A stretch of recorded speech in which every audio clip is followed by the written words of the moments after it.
The Sankebetsu brown bear incident was the most brutal bear attack in Japanese history. It took place from December 9th to the 14th of 1915. Ussuri Brown Bear woke from hibernation and killed 7 settlers while attacking several houses in Hokkaido, Japan. At dawn in mid-November 1915, a brown bear appeared at the Ikeda family's house in Sankebetsu, about 6.8 miles inland from the west coast of Hokkaido.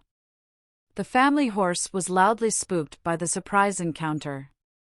The bear fled after taking only harvested corn. At the time, Sankebetsu was newly settled, so encroachment by wild animals was common. On November 20, 1915, the bear reappeared. Worrying about the safety of the horse, the head of the Ikeda family called on his second son, Kamataro, and 2 Matagi from his own village and a neighboring village. When the bear reappeared on November 30, they shot at it, but failed to kill. The next morning, they followed the bear's footprints, which led towards Mount Ishika. Along the trail, the hunting party discovered bloodstains, but a snowstorm forced them to turn back.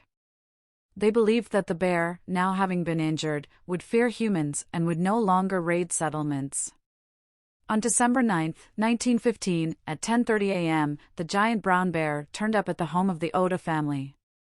Abe Mayu, the farmer's wife, and Hasumi Mikio, a baby being taken care of by Mayu, were at the house. Mikio was bitten on the head and killed. Mayu fought back, apparently by throwing firewood, and tried to escape. But she was overtaken, knocked down, and dragged into the forest. The scene resembled a slaughterhouse, with blood puddled on the farmhouse floor. Early in the morning, Saito Ishiguro and Miyoko Yasutaro left the village on errands. Meanwhile, a 30-man search party was organized to capture the brown bear and recover the remains of Mayu.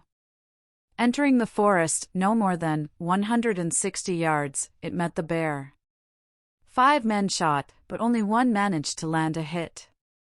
Instead of attacking, the enraged animal retreated, and the men escaped injury. After the bear fled, the hunters scouted the area and discovered dried blood on the snow at the base of a sakhalin fir tree. Beneath the snow was the corpse of Mayu, with only the head and parts of the legs remaining.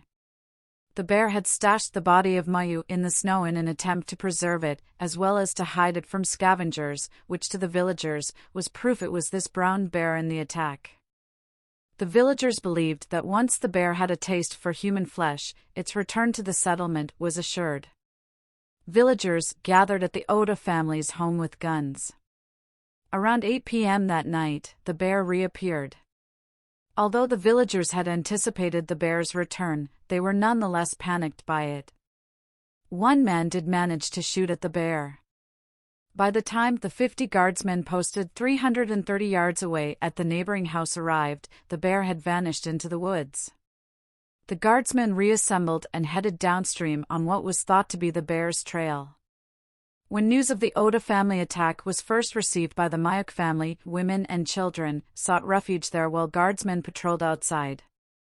The guardsmen were having dinner when news of the bear's return to the Oda farm reached them, and they marched off. The bear, having escaped death at the Oda house, now fled to the Miyoko homestead.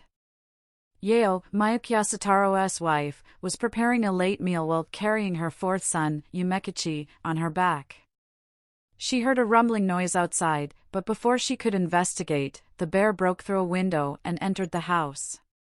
The cooking pot on the hearth overturned, dousing the flames, and in the ensuing panic the oil lamp was extinguished, plunging the house into darkness.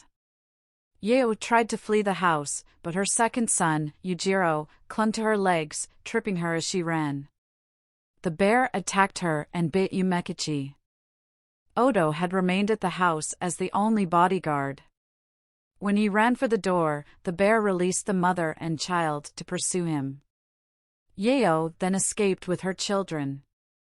Odo attempted to hide behind furniture but was clawed in the back.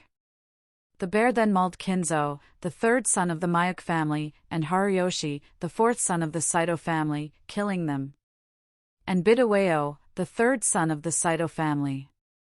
Next to be targeted was Take, Saito Ishiguro's pregnant wife. She too was attacked, killed, and eaten. From later testimony, villagers heard Take begging the bear not to touch her belly but instead to eat her head. Later the fetus was found alive from her corpse, unharmed. The guardsmen who had tracked the bear downriver realized that they were not, in fact, on its trail. As they hurried back to the settlement, a seriously injured Yeo met them and related news of the attack at the Mayuk family's house.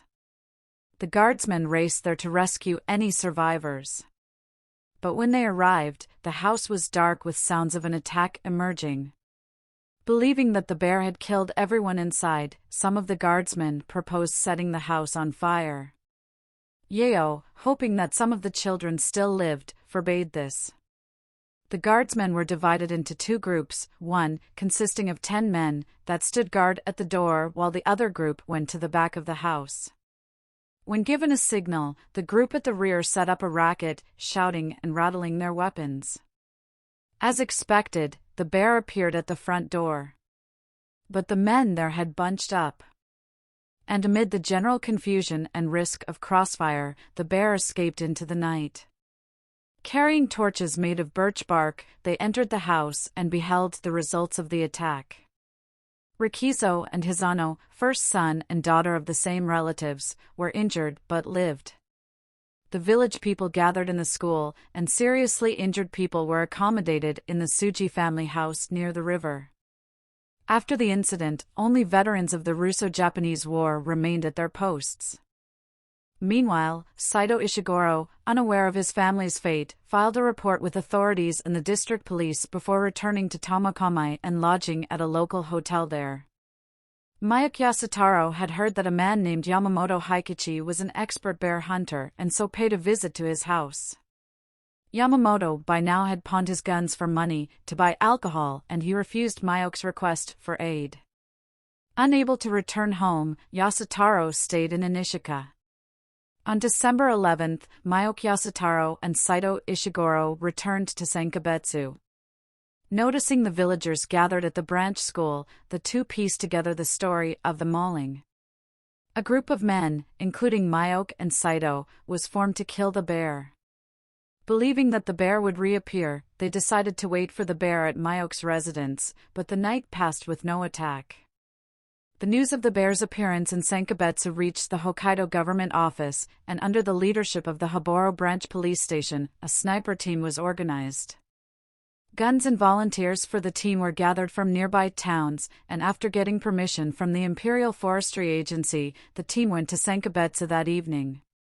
Chief Inspector Suga, the branch office commissioner, went up the mountain with the aim of viewing the Mayuk family house and assessing the state of the sniper team and to meet all those who got off the mountain pass. The brown bear did not appear on December 12th. It was decided that the bear would most likely try to retrieve the bodies of those it had killed, but there were no remains in the Mayuk family house. Therefore, a new plan was proposed. The plan was to attempt to lure out the bear with the corpse of a victim.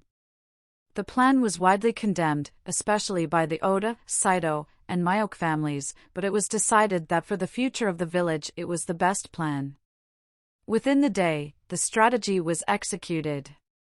The 6-member sniper team, which now included Yamamoto Haikichi, waited inside the house, but the bear stopped, appeared to check the inside of the house, and then returned to the forest.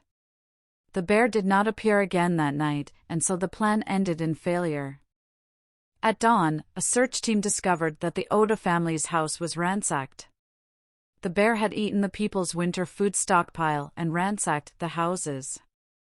It had damaged at least 8 houses, but so far no one could find it. Given that there were now 60 armed men, it was decided that they should hunt in the surrounding mountains. The bear now seemed to lack prudence and stretched its territory downstream. The police captain, Suga, recognized the increasing risk of the situation. He made an ice bridge as a line of defense, then arranged snipers and guards. That night, a sniper at the bridge thought he saw something in the shadows of the tree stumps on the opposite shore. Receiving this information, Suga thought it might be a man's shadow. When he spoke to it, however, he received no reply and ordered the snipers to open fire. At that moment the shadow, apparently that of the bear, disappeared into the forest. They were disappointed, having failed to kill the bear, but the captain thought he had heard some response from it.